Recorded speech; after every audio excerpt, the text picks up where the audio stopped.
দেশে ভোটার বাড়ল 6,28,057 জন।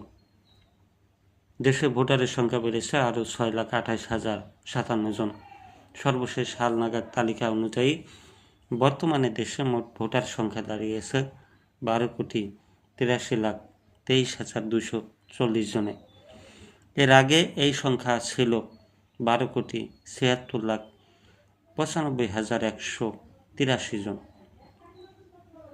বৃহস্পতিবার 2026 সালের চূড়ান্ত ভোটার তালিকা প্রকাশ করে নির্বাচন কমিশন। হালনাগাদ তালিকায় নতুন এসব তথ্য উঠে এসেছে।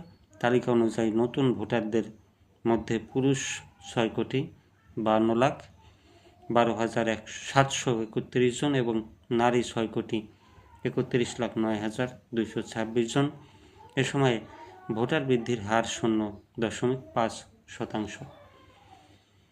নির্বাচন কমিশনের তথ্য অনুযায়ী 2025 সালের 24 নভেম্বরের পর যেসব নাগরিক নতুন ভোটার হওয়ার জন্য আবেদন করেছেন এবং যাদের জন্ম 2008 সালের 1 জানুয়ারি বা তার আগে যাচাই বাছাই শেষে তাদের তথ্য হালনাগাদ তালিকায় অন্তর্ভুক্ত করা হয়েছে।